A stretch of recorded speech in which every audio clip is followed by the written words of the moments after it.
You've fallen in love with your wife, you've been together for a number of years, but now what? Today we're going to dive in and discuss 7 things that you can do to keep your marriage strong and growing.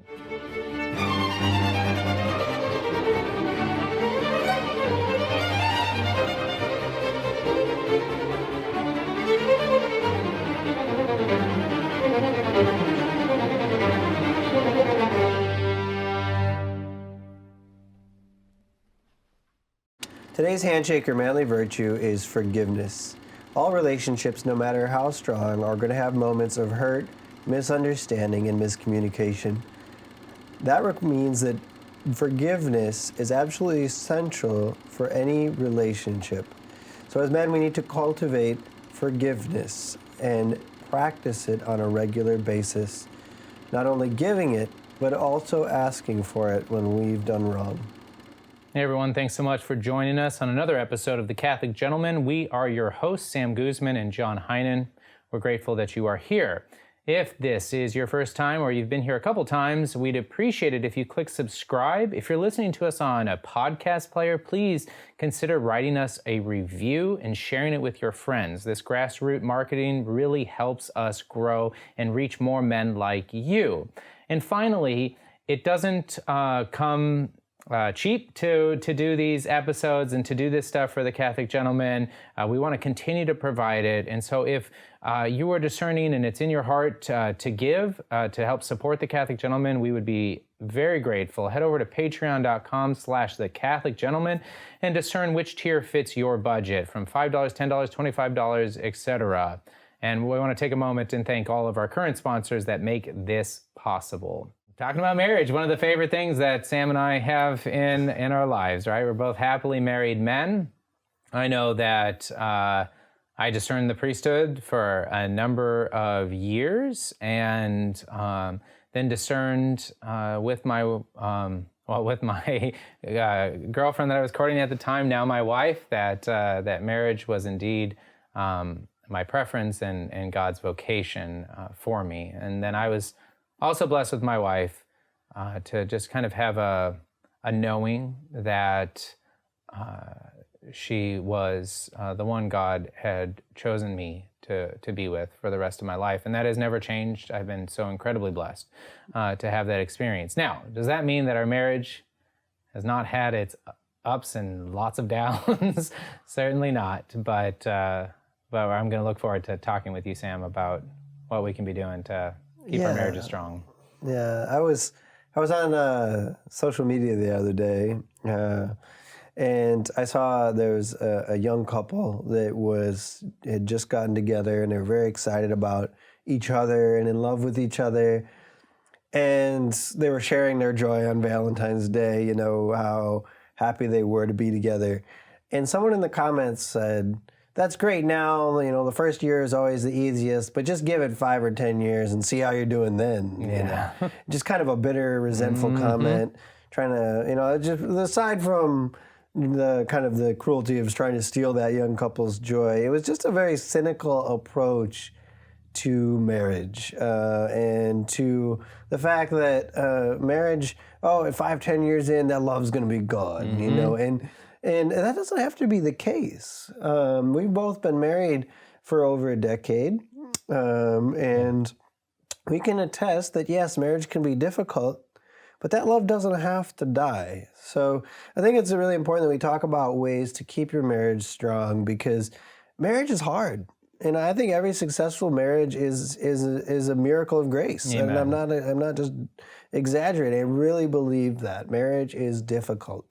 So when you see marriage, 50, 60 years into it, I mean, that is an absolute joy and miracle of grace. And I think we can all learn how to do that, though. Agreed. It's not unattainable. Amen. And if you're a single man listening, I encourage you to listen to this episode. I wish I knew some of these things before I started dating, before I got into an engagement with my wife, and before I got married. Because some of these things we figured out after the fact, inside of marriage. Right. So definitely take some notes. God ordains you to become married, and that is your vocation in life. Praise God. And it'd be good to have these kind of and cataloged away so that you know it. And you told that story, and I remember hearing something very similar when I was in high school. I was a senior in high school, and we were talking about marriage and the ultimate act. I mean, there was a couple of us who were Catholic, and there was basically everybody else who wasn't Catholic.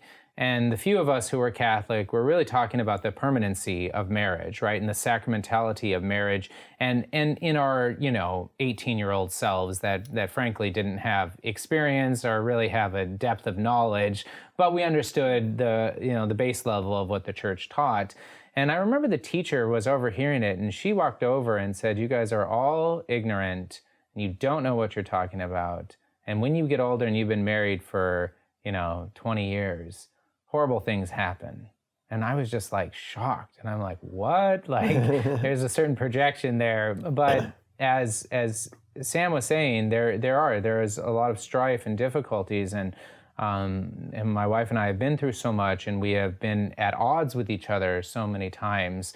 But by the act and the miracle of God's grace, we have stayed together and stayed strong, and we plan to, all the days of our lives. Yeah, so we're going to talk about some ways to grow in that marriage vocation, because one thing I think that's lost sight of is when Catholics talk about, the sacraments. 9 times out of 10, we mean confession or the Eucharist or maybe baptism or confirmation. We almost never think about marriage. Yeah. But marriage is a sacrament. Think about what a miracle that is, what a gift, what a privilege that is. It's a means of grace and salvation. Yeah. And I think that's a beautiful reality that we need to tap into and take it, not take advantage of in a cynical way, but make the most of. And I think, so when we talk about strengthening your marriage, okay, this isn't just about having, a happy life, although a great marriage does lead to happiness and in a temporal sense, but also about sanctifying your spouse, sanctifying yourself, growing together on the path to heaven. I think that's a beautiful reality that's often lost when we talk about marriage, is that dimension of sacramentality and grace to it. Yeah, no, I agree. And we posted a meme actually recently that Cardinal Burke was doing an interview with an individual that brought up that an exorcist said that when a married spouse is struggling with oppression or, not necessarily possession, but oppression or obsession, and they're going through this deliverance prayers, he can't count the amount of times that the demons come forth and say, when they love each other, I despise every bit of it, and it is one of the greatest pains that I receive. And so Cardinal Burke, in response to this, said, that doesn't surprise me, that after the Holy Eucharist, a marital love that is strong and united under the sacramental union is basically unstoppable in this world in helping be the haven of grace and spreading of grace to the rest of the world. And it's a very powerful statement, and it's something that God has both blessed us to have experienced firsthand. So yeah. So a few things that we've learned, and we'll start with the number one, spend time with your wife, right? It sounds obvious, but how many times, when you're newlywed, it's so easy. Yeah. But how many times, a few years into marriage, the temptation is to just become roommates. That's right. We live in the same house, maybe we eat meals together, but we live separate lives. And when that happens, that's a tragic thing. Couples should not fall into that habit of taking each other for granted. They need to spend time with each other, which gets increasingly harder when you have more children. But it needs to be a priority.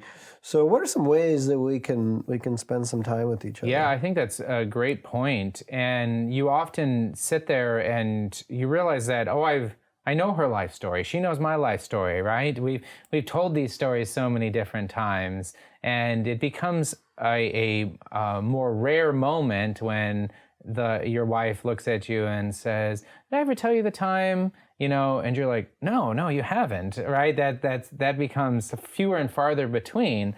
And so when we're talking about spending time with your wife, I think there's let's say micro and macro, if you will, right? And so on a micro level, we should be spending time with our wives daily. If you are a man who travels frequently, you need to call your wife and prioritize. Remove yourself from the activities of your day to talk to your wife every day. Avoid the situation of, I'm going to do my thing because I'm away from the family until 9, 10 o'clock at night, and I don't want to inconvenience them, and I don't want to be absent from the activities. No, find time to speak to your wife and to prioritize your wife, right? Because that vocation is there. Now, if you're with her on a daily basis, make sure in your evening you're not going into separate rooms and doing your separate things and falling into this routine, right? But we should really actually spend time physically together and talk about their day, talk about their emotions, and talk about their experience and struggles, and talk about, where we want to go or what issues we're facing with our children or things like that. But then on let's say a macro level, is you actually have to be intentional about dates with your wife. So I've heard a lot of gurus and people say you need to go on a date with your wife once a week. I will say I've never done that in 12 years with really all my heart's desire to do that every week with our wife. But we do prioritize going on dates, maybe once a month. Maybe there's certainly been years where we went on 1 or 2 dates in a single year, and those were rough years. And we didn't prioritize that date. We just became overwhelmed with the babies and with making money and doing budgets and dealing with all of these hardships of life that we forgot that which was most important. And so I do strongly encourage, as simple as it sounds, but as hard as it is to actually do, is prioritize a monthly date, if not more frequently, with your wife. Yeah. And there's little acronyms and things that can help you figure out how to do this. One is a popular one is SPICE. There's different forms of intimacy. So when you think, well, how do I spend time with my wife? Yeah. Well, SPICE acronym can help. So there's spiritual, spending time with her. You could pray with her. You can go to adoration with her. You can go to mass with her. So there's that spiritual dimension of spending time with her and cultivating intimacy with your wife. Then there's physical, of course. Being men, we enjoy that one. That's right. but really, learn how to be loving with your wife and physically, and women are more sensual than we are as men, right? And so having that opportune time, within that that physical to understand that women need that sensuality, which we're going to go through in different talking points, but is really important. Yeah. Definitely. And then intellectual. Have a good conversation about something, something going on in the church or in the world, or talk about a big idea, or you just learned something new, share it with your wife, and vice versa. And listen to her intellectual interests. Hers may be totally different than yours, but listen to her and share that with each other. Share that dimension of your life. And then creative, which is the C in SPICE, is do something creative together. Go, make something together. Go to a wine and paint shop or something. I don't know. Exactly. There's pottery classes that you can take. But find something creative Build to something do. around your home. Yeah, exactly. Yeah. Work on a project around the house together.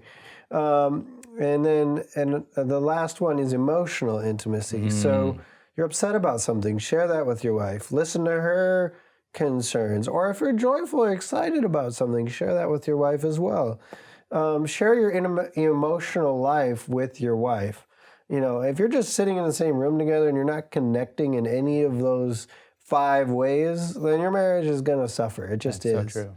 Now, there's one more thing I want to say about spending time with your wife. There's the famous book, The 5 Love Languages by Gary Chapman. There's also the 4 temperaments. There's the personality test. There's a great book called Please Understand Me. But all of these tools can help us better understand our spouse. Yes. Because sometimes they do things that kind of confound us, or why are you interested in that? Or why do you do this thing that kind of rubs me the wrong way? Or why are you so impulsive or whatever? And having an understanding of their temperament, their love language, their personality type, these things can all help us say, oh, wait, you're not alone. You're not just a weirdo.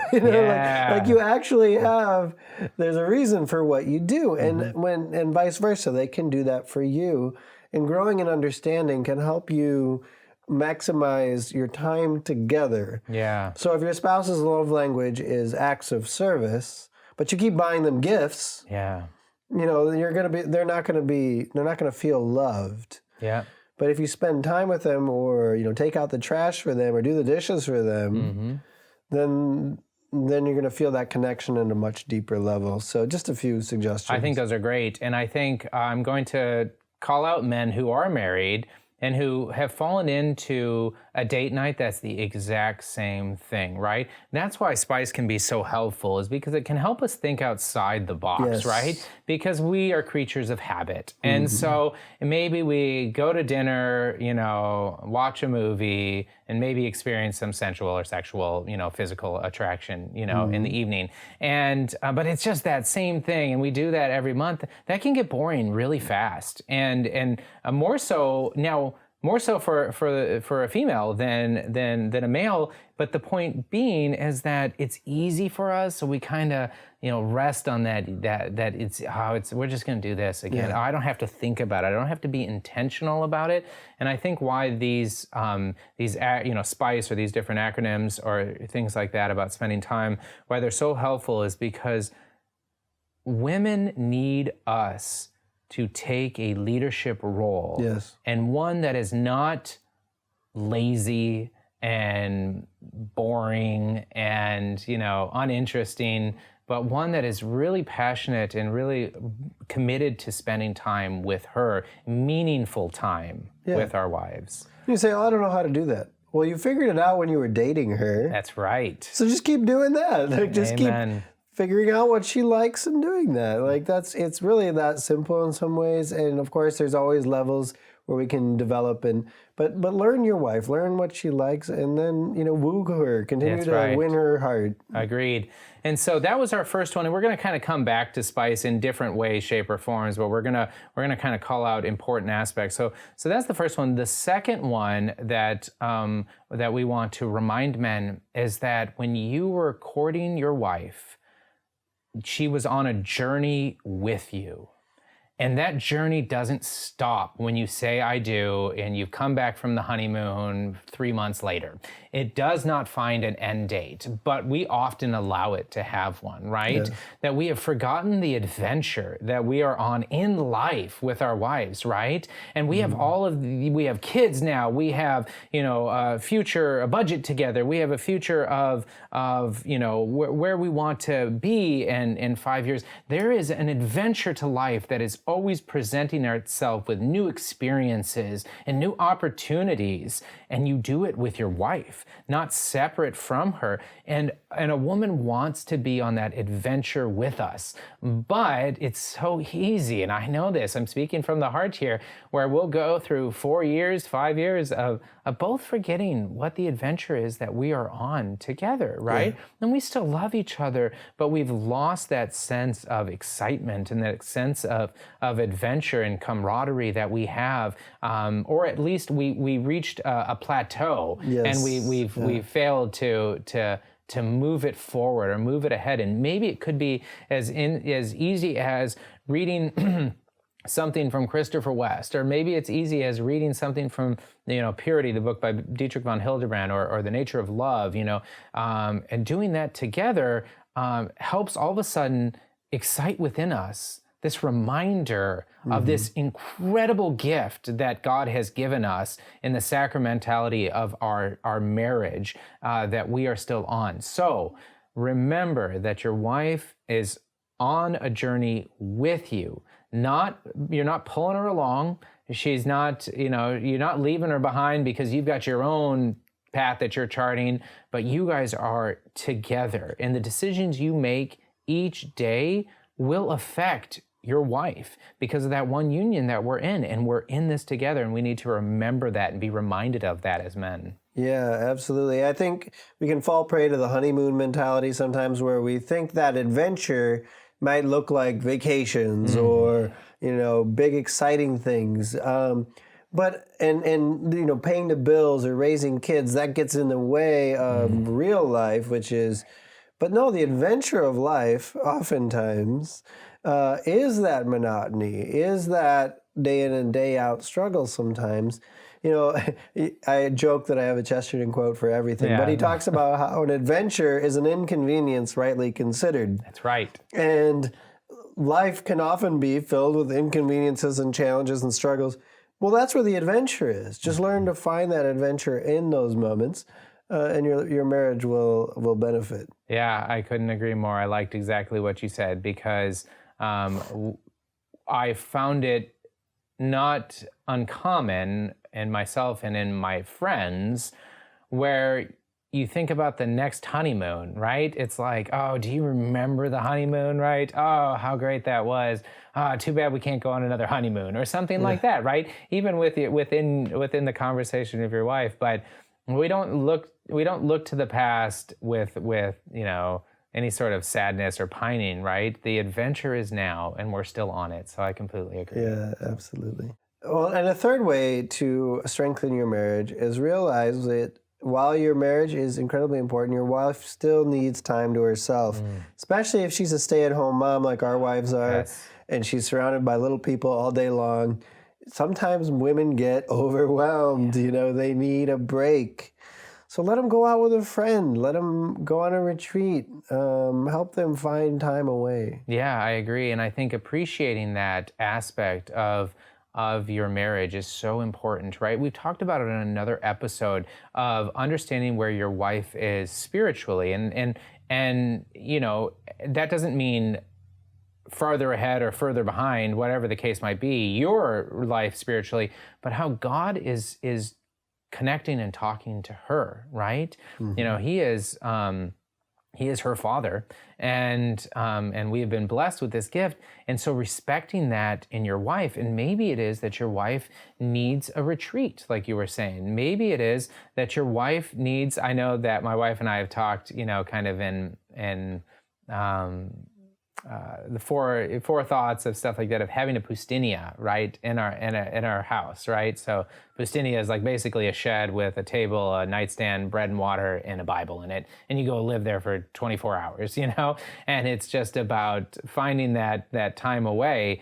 Well, it wouldn't be my wife and I in a pustinia ignoring our kids. It would be my wife going to that, and our wives need that time. We need that time, but for this point of this conversation, our wives need that time away just to decompress, just to be with their own thoughts. And as Sam rightly put, when we come home and we get done with work, and our wives have spent days with little people, it is not uncharitable to want some time to themselves. Yes. And we need to embrace that and even be the man that's proactive and comes home with that suggestion. Yes. Is the man who comes home and looks at his wife and says, "Hey, sweetie, why don't you go out and grab a bite to eat? Or why don't you go out to the library? Or why don't you go out to, I don't know, Ann Taylor Loft, or some place, to be by yourself." And very frequently when I've done that, my wife has come home, hasn't purchased anything, but just appreciated the time of silence. Yes. Yeah. And so that's a really important thing to remember. Respect her individuality. She's her own person, and women need to have time to remember that sometimes, right. When they're so busy meeting needs of kids and things like that. So I think it's a gift that we can give our wives, and then they come back refreshed and recharged and ready for the challenges of life once again. And we need that as men, and women certainly need it. So I think every wife would be happier if she had some time. Yeah, and be intentional about it. Look throughout the calendar year and make sure, there's the spontaneous moments like I talked about, but something like a retreat or something like a time with their friends, right? With other female friends can go a long way. And if you plan for it, then they have that excitement looking forward to it. Yes. And, there's that saying, happy wife, happy life. And there's a lot of truth to that. So when my wife comes home from, say, a spiritual retreat or something, like she's recharged, she's energized, she's all the more beautiful because she's kind of living the life that God has chosen for her, and she's embracing that, and that's just such a beautiful thing. So. Yeah. Well, another way, this kind of goes back to the SPICE acronym of spending time together, though, is praying together. And I heard someone give the sage advice one time to say at least one prayer with your wife every day. Yeah. It doesn't have to be a big, long, complicated thing, but just to share that spiritual intimacy together where you're both coming to God and offering yourselves to Him and listening to what He has to say to you in return. I think every marriage should have at least some prayer time built into every day. I agree. I think that bond, Three to Marry, right? Three to Marry, as Fulton Sheen's book is, and it just talks about you, your wife, and God. And if you guys aren't united, not separate to God, but actually together to God, that makes such a huge difference, right? And so while my wife and I both have our own prayer times, we pray together multiple times throughout the day.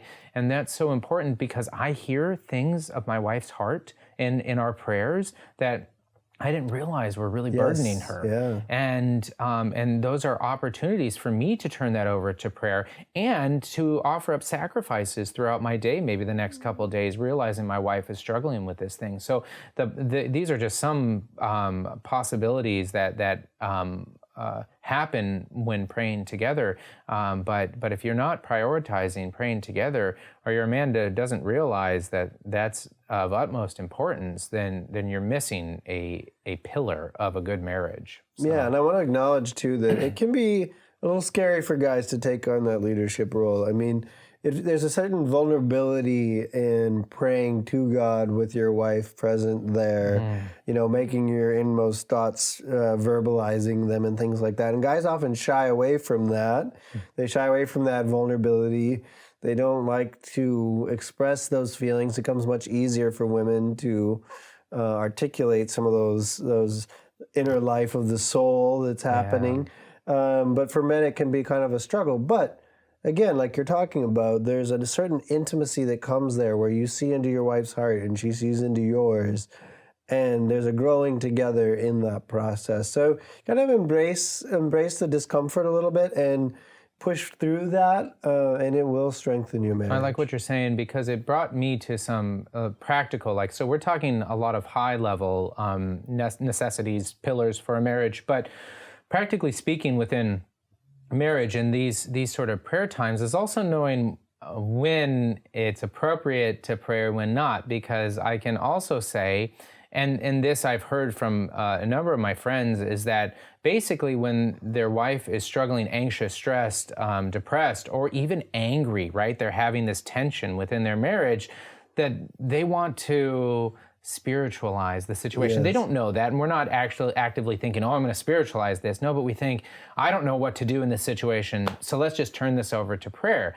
And I've done that a couple times, and my wife sees that as like a smoke and mirror tactic, right? Yeah, where I'm trying to use prayer to avoid the confrontation. And as men, again, we can't be hard-hearted, or we can't be so set in our ways of control or guidance or things like that we have to understand that there's appropriate time for prayer. And generally speaking, right, if you were to map it all out, 350 of the 365 days a year, it's pretty routine and pretty, but there's those, 12, 15 days that maybe these tensions arise. And we have to understand that we can't be so absolute or legal to this need to pray in those moments. And I think that there's time heals, and that it's important to allow that to happen. Yeah, absolutely.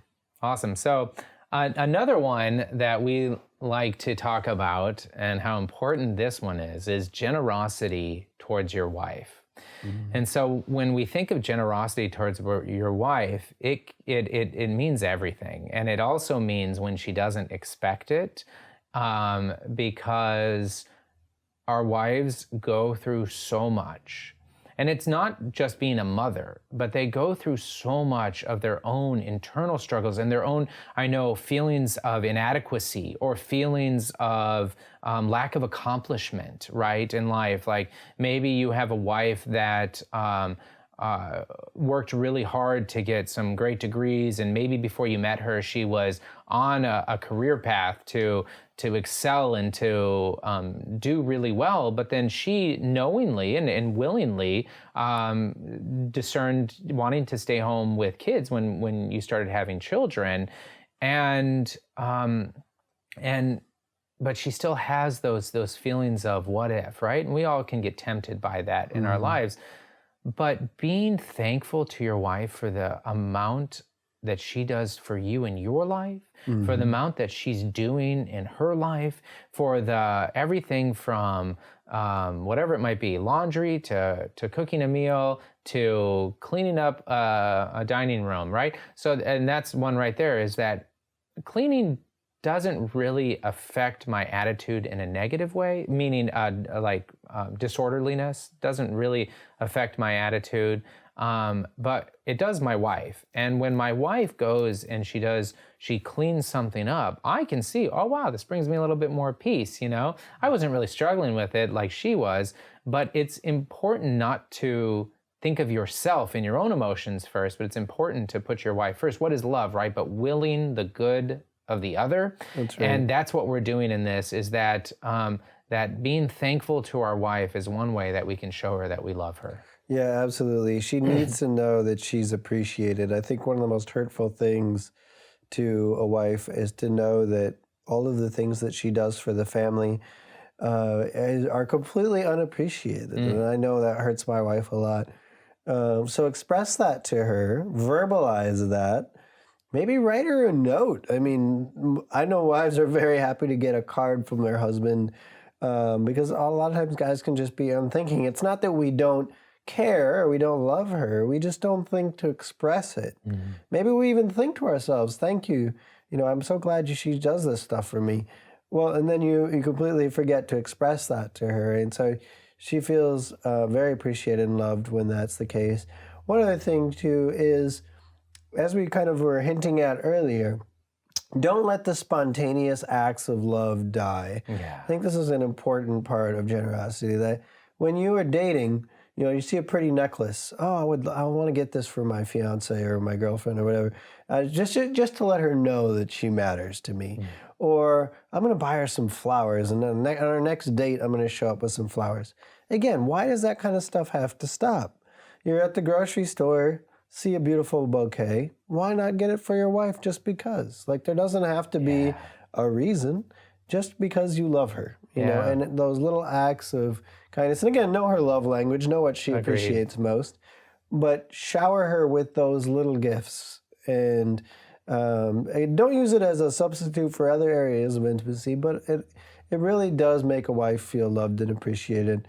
And that goes a really long way. Yeah, what a great point. And I like, you know, so when gifts are expected, there's a certain degree of appreciation, but when gifts are unexpected, that degree of appreciation and love, in my opinion, in my experience, is all the greater, right? Yes. Right? If it's just her birthday or Christmas or, you know, Mother's Day or something like that, you need to do those things, but you also, these acts of spontaneity, as you were talking about, are so important because it's unexpected, and it's something that that you appreciate, and your wife all the more, and she deserves, right? That's the other thing, is that your wife deserves that and needs that of you, and it is a responsibility of us men to show her that appreciation. Yeah, absolutely. Well, and the next one is a little surprising, maybe a little provocative, but it's have arguments. I did just say that, but get it out. Now, don't leave them unresolved where bitterness and unforgiveness and resentment can creep in. But I think if a couple isn't arguing at least once in a while, someone's not being honest. And things can happen over the years where little habits, little annoyances, things like that creep up. and we just let them fester. Yeah. We just let the resentment build, the irritation build. And before you know it, you're getting divorced because they turned the toilet paper the wrong direction or something ridiculous. I'm exaggerating. But the point being that there's been times in my marriage where I had no idea that something I was doing was irritating my wife, no end. And finally, one day, she just exploded and said, all right, I've had enough. This drives me nuts. You got to change. And I'm like, and then I get defensive and I start yelling back and, and things spiral downward from there. But we work through it. We talk it out. We apologize where there needs to be apologies. And then we forgive one another and we move on. Yeah. And every one of those incidences, I really believe, has made our marriage stronger. And vice versa. There's times when there's something my wife is doing that's really bothering me or not doing that's really bothering me. And maybe I'm completely off base. Maybe I'm completely unjustified in that irritation. Yeah. But I still need to get it out. I still need to verbalize that, right, wrong, good, bad, or ugly. And chances are she's going to have something to say too when I come out with that. So we need to just give each other space to express these things. And I think repressing them, pushing them down, shoving them out, I always have to be nice. Yeah. It's not going to work, first of all. But second, it's not honest. Yes. I think strong marriages are honest marriages where you can learn to work through conflict, resolve that conflict, and come out the other side stronger. Yeah. I would say that a man that hasn't experienced what Sam has stated and been in marriage for a few years is lying to himself, right? The amount of times that I have not realized what I'm doing is driving her crazy. And she could be very justified, but I was just, focused on myself and my way of doing things. You're exactly right. And often, likewise, I get very angry and will... But when you were talking, I was just, amen, brother. Like I know that, and I know those arguments, and how important are they to get them out into the light, right? Yes. Because Satan wants it to be insular. He wants it to be behind, isolated, right? And so we have to bring those out, and in doing so, we open up this opportunity for forgiveness, right? Yes. And that opportunity for forgiveness is such a powerful grace from God. I heard Father Jacques Philippe say that forgiveness can transform the world, right?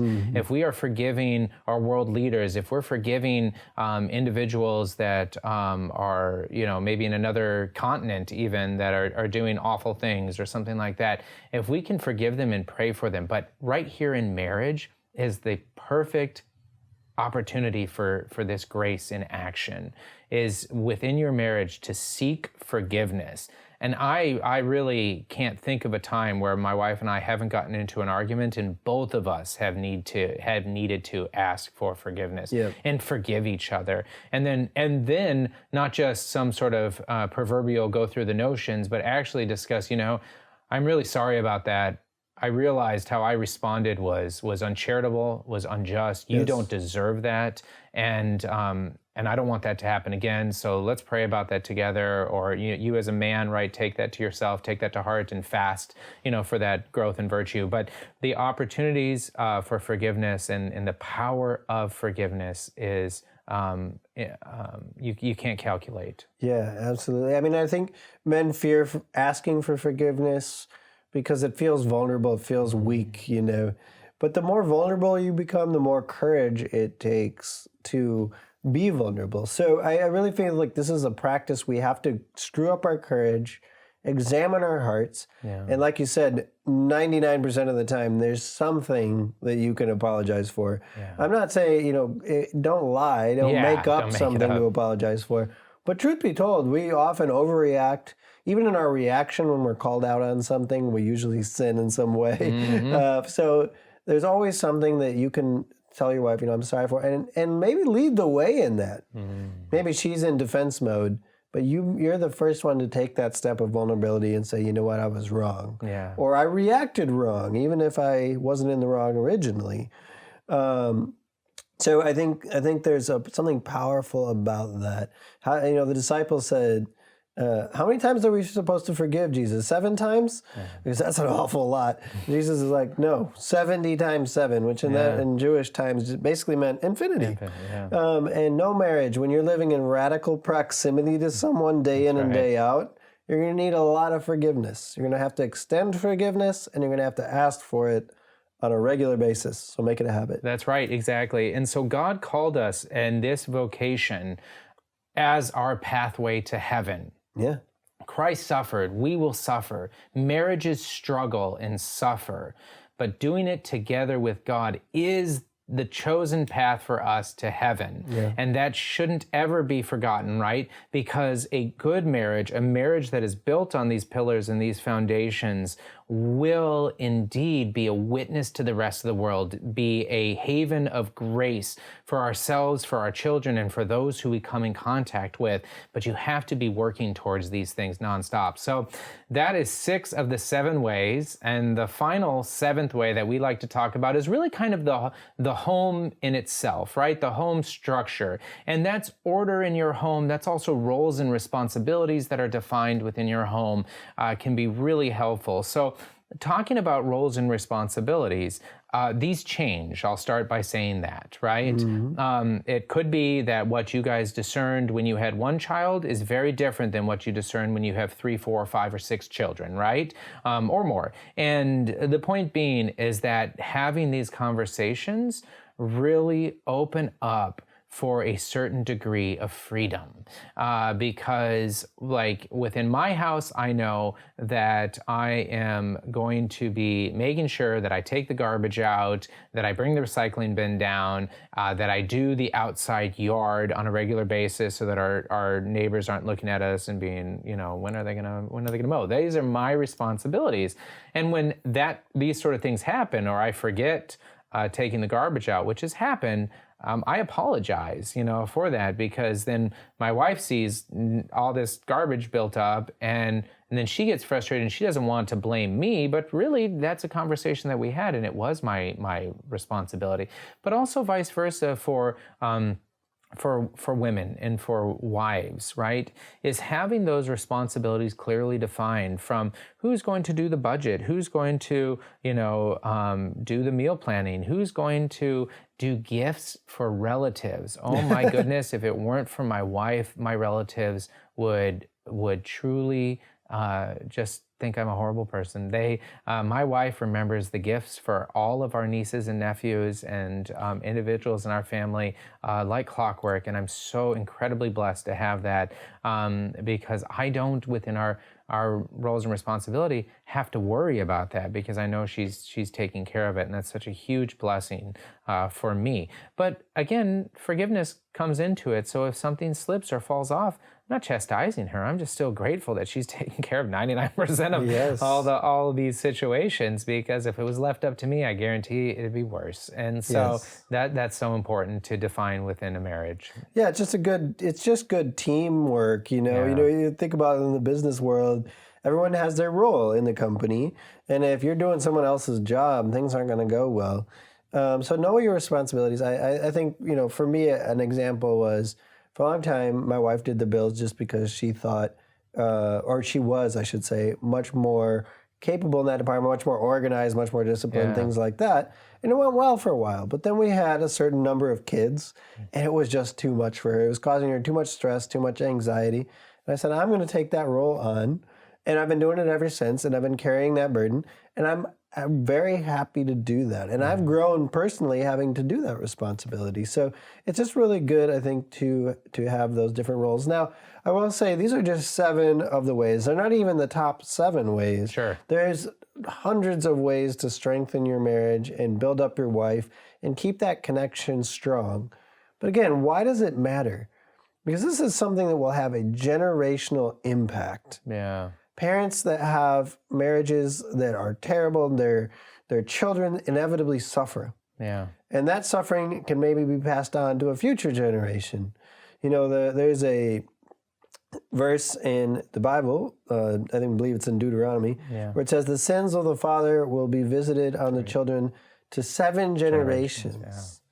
And so your marriage can leave a wound or a legacy of sin and brokenness that can go for 7 generations, the impact. Or your strong marriage, your holy marriage, your loving marriage, your forgiving marriage can also likewise leave a legacy extending for generations, but of goodness, of love, of holiness. So I would strongly encourage every man who's listening to this podcast, take your sacramental marriage seriously. Realize the grace, realize the responsibility, realize the impact that it's going to have on the world, realize the power it has against evil. Take that seriously. And look, we all struggle. We all are sinners. We're all fallen. We're going to screw up. If your marriage is in trouble, like, get help. Yeah. It matters. It's worth it. It's worth doing the work to repair your marriage. And let's face it, there's times when we've just let things go and all of a sudden we wake up one day and we're estranged from our wife or we've had an argument that feels like we can't make a comeback from. And like, get that help. Because again, marriage is an indissoluble union that is an image of the marriage between Christ and the church. Right. And it matters. It matters. It absolutely matters. So don't give up on your marriage. Do the work. Ask forgiveness. Heal that wound.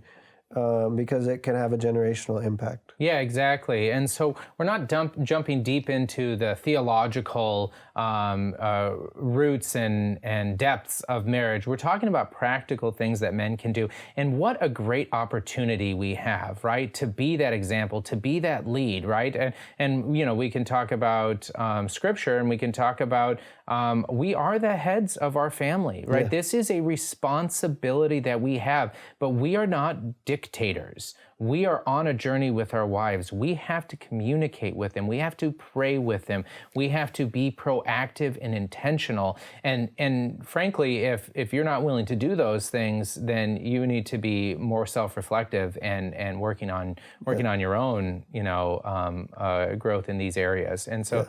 We're very passionate about this stuff, but like I said, it is such a blessing and such an amazing opportunity to be able to do this with your wife and remember those things, and then keep cultivating these things. And in a way, it's a preventative measure from reaching that point where you need to seek help. But again, if you're there, you absolutely need to seek help, right? Be humble enough to admit that, because your marriage is worth it and your lives are worth it. Don't be like Adam and say, it was the woman that you gave me. That's right. It's your responsibility, men. It's Amen. Your responsibility to step up and take responsibility for your marriage. And your wife should be a better, happier, flourishing person for having been married to you. Is that true? That's the truth. Yeah. Well, good. Well, thank you for joining us. At the end here, we always like to come up with a nightcap. And on today's nightcap, it is going to be something manly that we appreciate, right? And so we're going to talk about a ring that I like to wear. And so the ring that I wear is a miraculous metal ring that has the Sacred Heart of Jesus on one side and has totus tuus, or totally yours, and a Marian cross underneath it. And then I actually had it custom made where it was cut out so that you can see the backside of the miraculous metal ring. But there's something very masculine about this ring, right? It's like a school ring, and a lot of people ask me, well, what school did you go to? And I'll be like, well, I went to these schools, but this is my true allegiance, right? This is my mother, and she's your mother too, right? And it's that opportunity.